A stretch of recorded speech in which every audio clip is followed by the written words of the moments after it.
नमस्कार, आप देख रहे हैं कृषि हेल्पलाइन चैनल। मैं हूं आपके साथ साहिबा और इस वक्त मेरे साथ मौजूद हैं न्यूट्री बेल्स के फाउंडर मिस्टर प्रिंस नेहरा जी। सर, आपका बहुत बहुत स्वागत है। बहुत नमस्कार जी सर, सबसे पहले हम जानना चाहेंगे न्यूट्री बेल्स के बारे में। ये साइलेज मेकिंग कंपनी है, तो इसके बारे में बताइए। हम लोग बेसिकली इस ब्रांड के अंदर साइलेज का काम करते हैं। साइलेज एक तरीके से प्रिजर्वेटिव पाउडर है जी। जिसको हम पैक करके ऑक्सीजन इसकी रिलीज करके इसको पैक करके इसको प्रिजर्व कर देते हैं। इसको डेयरी फार्मर 2 साल तक कभी भी चाहे खोल के खिला सकता है। जी। तो जैसे कि आपने ये लिखा है कि हरियाणा का सबसे पहला और सबसे बेहतर साइलेज, तो इसके बारे में क्या कहना चाहिए? ये हमने जी 2018 में यहाँ पे शुरू किया था। पंजाब में इससे पहले थोड़ा इसका ट्रेंड चालू हो गया था। उसके बाद जब हमें महसूस हुआ कि हमारे लोगों को इसके बारे में ज़्यादा जानकारी नहीं है, तो हमने थोड़ा रिसर्च करके 2018 में ये अपना प्लांट यहाँ पे चालू किया। तो आपको क्या लगता है कि साइलेज की जरूरत क्यों पड़ती है? लाइक अगर बहुत सारी चीजें, साइलेज बहुत कॉमन होता जा रहा है, तो क्या जरूरत है? कुछ टाइम से जैसे पंजाब हरियाणा से इस बात में थोड़ा सा आगे रहा है कि उन्होंने ब्रीडिंग पे अच्छा काम किया। एनिमल में अच्छी ब्रीड के लिए सबसे जरूरी है कि उसको एक बैलेंस न्यूट्रिशनल डाइट की जरूरत होती है। जो हमारा ट्रेडिशनल मेथड था फॉडर का कि मोस्टली बरसीम और ज्वार ये चीज़ हम लोग यूज़ करते थे, उसमें क्या होता था कि वो न्यूट्रिशन लेवल कुछ टाइम के लिए तो मेंटेन रहता है, लेकिन मौसम के चेंज होते ही उसमें न्यूट्रिशन लॉसेज आने शुरू हो जाते हैं, जिसका सीधा असर पशु की सेहत पे पड़ता है। तो साइलेज क्या है कि साइलेज को हमने मैक्सिमम न्यूट्रिशन लेवल पे लॉक करके प्रिजर्व कर दिया, और इसके बीच में ही जो मक्की का जो दाना होता है वो भी बीच में ही क्रश होता है, जिससे उसका प्रोटीन लेवल अच्छा होता है। तो ये इसको आप एक सुपर फूड के तरीके से देख सकते हैं। तो इसके यूज करने से क्या हुआ कि पशु के अंदर जो भी न्यूट्रिशन की कमी होती थी वो पूरी हुई है। रिपीटर जैसी जो समस्याएं थी पशुओं में वो कम हुई हैं। सेहत पे उन पे ओवरऑल बहुत अच्छा असर आया है।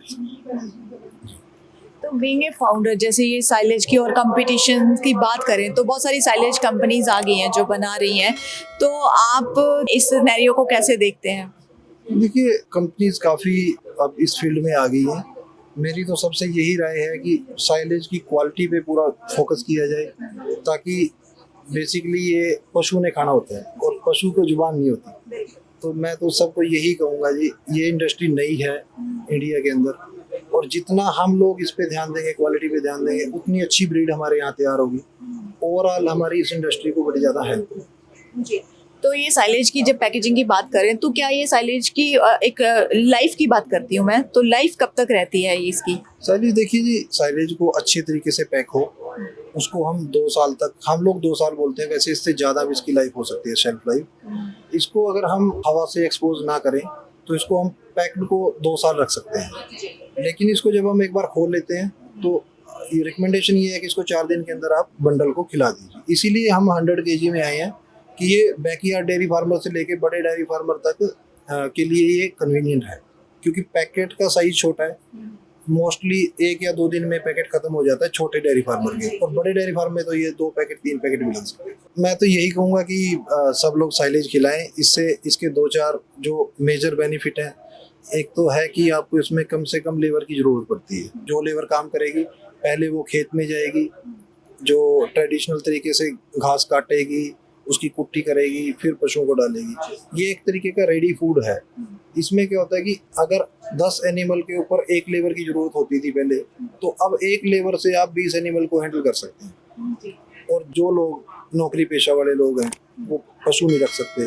रीज़न यही है कि घास लेके आना, डालना, इंतजाम करना तमाम, तो उसको इसकी ज़रूरत नहीं है। सवेरे वो खोले डाले, पूरे दिन के लिए अपने काम पे जाए, शाम को आके अपने पशु देख सकता है। मतलब एक नौकरी पेशे वाला व्यक्ति भी अपने पशु रख के घर का दूध पी सकता है। साइलेज को अगर हम लोग, जैसे मान लो कि कोई इकट्ठा साइलेज रखता है, तो उसके लिए ज्यादा देखभाल करने की जरूरत पड़ती है या नहीं, ये इसको आप बाहर रख सकते हैं खुले आसमान के नीचे, जब तक ये पैक पड़ा है। सिर्फ इसके नीचे पानी जमा ना हो। हाँ। इसको आप बारिश में रख सकते हैं, धूप में रख सकते हैं, कोई दिक्कत नहीं है किसी तरीके की। सिर्फ जो बेल्स को हमने खोला है उसको आप ऑक्सीजन से बचा के रखें, बाकी और कोई इसमें ऐसी कोई। तो बहुत बहुत शुक्रिया हमसे बात करने के लिए। Thank you so much. बहुत बहुत धन्यवाद।